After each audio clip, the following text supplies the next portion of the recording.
I was just like, oh my God, just shut up already. You've done enough in this house. Self evict and let's be done with you. What a plague. What a virus. God, I do not like this guy. Hi, beautiful people. Welcome back. If it's your first time, my name is Talia Adewale, and this is DISBYDEM. Today, I'm going to be talking about Love Island Australia episodes 19 and 20. Yes. Be sure to like, subscribe, hit that notification bell so you know when I post new videos. I am exhausted, people. So I'm going to be a little less filtered than I usually am or that I'm supposed to. I don't think I'll be crazy, but I am exhausted. So I'm just warning you guys ahead of time. Episode 19 starts out with Lucinda crying, and I'm like, why are you crying, girl? Like, what's the big deal? You saved Zach, so what are we talking about? But I'm guessing that she's feeling weird because if the super fans are seeing things that she's not seeing, I guess she's feeling weird about that. But here's the thing. She sees what we see. We all see that he's an asshole. He's a dick. Like, he's a douchebag. You've chosen to see that and accept him the way he is. So sit in it. Like, accept what you've accepted and just move on. You even said it in the last episode. He's my douchebag. He's the douchebag that I love. So what are we talking about right now? Chloe and Reed celebrate their new couple. Chloe seems very comfortable. She says that Reed says she's his type, I guess. Reed is in the confessional talking about how he's been with Tia, Kira, Abby, Tasia, and now Chloe. I like, with every single bombshell, I don't see Reed treating Chloe like she's not, the one in the moment. Like, he hasn't done anything for me to doubt him in this, but I still do because hopefully they send in a new bombshell because we need to test this theory. Knowing Reed though, I'm sure he's calculated and he knows where he needs to stop. Like, I don't know. Chloe seems happy, so I guess we're happy for her. Moving on, Tasia is upset because Reed hasn't pulled her. And I'm like, he didn't pull you before he started, like, before he was chosen. What makes you think that he will pull you now that he's chosen? Unfortunately, Tasia and Seb they didn't really make a mark in this house, honestly, and it's so sad for them. And she starts crying, and she's crying to Trent and Zach, of all people. The fact that she was even considering Trent as a love interest honestly put Tasia in the bin. I like her. I really do. I think she has a lot to offer anybody who chooses to be her partner or who she chooses to be her partner. But just the association alone for me on Love Island put her in the bin. Kayla and Tyra, they seem to be going great. She's appreciating the balls, like the gumption of him coming back, declaring himself to her, even without him knowing what she would say, which I can accept. Nate and G are lovey-dovey. They're connecting, and I still think that Nate made a mistake, but not because, I don't know, I just feel like there's something missing. I feel like G is missing something, and even though she's happy right now, I don't think she's fully happy. She doesn't even look like she's happy. Like, is that the face of someone who's happy? Please tell me in the comment section. I don't know what she's looking for. I don't know if Nate is what she's looking for. I just don't know with G. Honestly, I don't know. Okay, so Zach tries to talk to Lucinda and she's not really having it. She's still all up in her feels, and Tyra's sitting there and it's getting awkward, and then Zach says, what do you think, Tyra? Why do people choose to involve other people in their relationship problems? You know what? Nakia might not be my top person, but she had a point, and we will talk about that later. She had a very good point when she said what she said to Andy. So Tyra tells Lucinda that she might as well just talk to him now and get it over with, and then she'll sleep better in the night. So obviously, because Tyra has given her the permission, Lucinda goes and talks to Zach. What do you guys think? Do you think the super fans are right? Do you think that Zach is not here to find love interest? For me, I think he really does like Lucinda. Unfortunately for him, he can't get out of his way long enough to actually nurture that relationship because he threw Nate under the freaking bus for this girl. You don't do that unless you truly want somebody. And to his credit, I feel like he likes her. I just think he's so much of an ass that he can't get out of his way, and he's gonna make that relationship by himself. The next day, Savannah is confirming that she fancies Andy. Tyra and Nakia encourage Tasia to talk to Trent just because he's the only single person, and I'm looking at Tyra and Nakia sideways, especially Tyra. Like, what do you think you're doing? Nakia and Andy Nakia tells the girls that Andy did she and oh god, I can't even speak. Nakia tells the girls that she and Andy, did some stuff down under. Not gonna elaborate on that. Andy, while she's telling the girls that, Andy is busy saying, "Oh, he's not really sure that Nakia is to the point where he is because he is one step away from getting married and having kids, but he's not sure because she's 21 that she's there yet." Now, Andy's telling everybody else this. He hasn't talked to Nakia yet. So I'm looking at him with his 27-year-old old man self doing stupid things in something that he feels like it might be a relationship. So I'm just looking at him weird right now. Savannah then pulls Andy for a chat and he tells her the same thing that he was telling the guys and still hasn't talked to Nakia yet. I really wasn't listening, if I'm being honest. I don't see anything for them because the first thing he said when he started the conversation with Savannah, he said, "I really like you, but Nakia is my girl." And I like that for him. I respect that for him. Do I like Nakia that much? No, I just think that she has some growing up to do, but I actually don't mind her. I don't fuck with her, but I don't mind her, you know?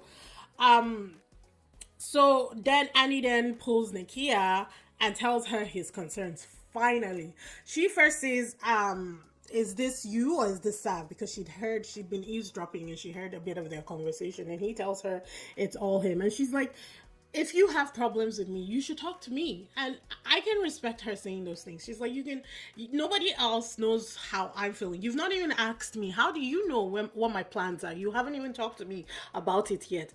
And honestly, in that moment, she was extremely mature. One thing about Nakia, when it comes to herself, even though she's selfish, she's extremely mature because the way she handled this conversation with Andy was honestly 100. That was maturity. Outside of herself, though, that's where the immaturity sips in the way she talks about her so-called friends, the way she talks about the people in the villa, the way she goes after her exes. Like, it's in those other conversations that we see the mean, immature Nakia. But when it comes to herself and Andy, she seems very mature to me. Game time comes in, and honestly, a lot of stuff was happening. It was one-liners. I'm not really gonna be going through it. The people who had my votes, like for savage one-liners, were Savannah, Tyra and Kill, and then Trent and Nakia. I feel like they did well. There was a lot of kissing, but we're moving on, people. There was a whole situation where Lucinda had asked Nakia how things are going with Andy, and Nakia was just like, good, but she didn't really want to talk about it with them because I don't think Nakia considers Lucinda and Savannah her friends. As she shouldn't, because Savannah is going for her man. Let's be honest, she was right in not airing her things or her situation right there in front of them. And it goes to show what happened, after she and Tyra walk away. It becomes a whole thing, but we don't really care. It's girls being girls. The fire pit, they tell them that there are too many singles, and so one person will be dumped. Trent, as the only boy, being the only boy single, has to decide between Savannah or Tasia. Or the third option, he self-eliminates, giving the other two girls a chance at love. Trent says that that there's nothing romantic between him and the two girls. And so the obvious choice would be for him to eliminate himself. Then goes around and says, but he will choose Savannah so that they can see if they can rekindle something. And I'm just like, oh, God, why did they give him the choice? Just eliminate him, man. Eliminate him. So he chose Savannah. Obviously, Tasia is eliminated, and like I told you before, Tasia and Seb had zero imprint in this household. Zero. They could have honestly skipped them and gone straight to the next bombshells because they did nothing, unfortunately, in this house. And that's where that episode ended. Episode 20 comes along, and the trailer for episode 20 is movie night. The episode begins and Savannah tells Trent that at the end of episode 19, Savannah was talking to Lucinda and that she was saying that, because she thought she was going home, that she regretted not telling Trent that she actually liked him. So all of a sudden, she's all in for Trent again. I'm not really sure what's going on with Savannah. Do you guys notice how Savannah has flashes of like intelligence where this girl is like just on another level of the way she thinks? Savannah is definitely one of my favorite people in the house. However, because all these people are suffering from some kind of, I don't know whether it's trauma or whatever it is, they just don't know how to navigate love. And I don't know if it's because they're too young or if it's just the dating climate right now and this is just the way it is. But when it comes to men and love, Savannah is where she loses me. Otherwise, she says some really quick things and she can be mature once in a while in the house. And I've noticed that, and I like that about her. Moving on, I don't want to waste too much time on this. Sarah then tells Trent that she likes him, and obviously no pressure, but he says, okay, yes, they can rekindle or try and rekindle their relationship. He's not into her, people. He is not into this girl. He has moved on a long time ago. He's just using her to stay in the house. Tyra is positive that her head won't turn no matter who comes into the house, no matter the bombshell that comes. She's with Kill. I believe her, but then I've believed a lot of people on Love Island, so we don't know how that's gonna end either. When Tyra and Kill were talking and getting all mushy, I died when they switched the view and all you could see was just this tan body and white butt in the background. I was dying. I was laughing so hard. That was just a funny moment that happened. The next morning, the boys decide to make brekkie for the girls, which I thought was a really nice gesture. And then later on, the text comes in that the first movie night is going to be happening that night. Zach is already shitting himself, destroying himself, already arguing with Lucinda. He hasn't even, they've not even played the trailers yet. They haven't rolled the tapes, and he's already on the defense to tell you that there's so many skeletons in this man's closet that he doesn't even know how to start reacting. The girls all get dressed. Everybody gets dressed up. They have popcorn. They have drinks. The girls were looking good. Honestly, the girls were looking good. The girls are good. The female cast in this, they're beautiful. The categories were the Dark Nakia Rises, Enemy of Nate. You've got Kill, Curious Georgia. That was funny. Born After Reading, which is an actually good movie, and Natural Born Villas. So we're just going to be talking about 3 of them because those were the ones that had the most impact in the house. The first one they decided to go for was the Dark Nakia Rises. It shows Nakia on a boat with Andy where she tells him that her and Kill's relationship is solid, but that she's open. When Kill left, and then 24 hours later, her kissing Andy in bed. They all had a good laugh at the end there. The second one I really liked was Enemy of Nate, of course, because it shows that Nate and Zach, Nate telling Zach that Lucinda was his first pick. Zach then telling Lucinda that Tia is Nate's first pick. Nate confronting Zach. And then obviously things have come out.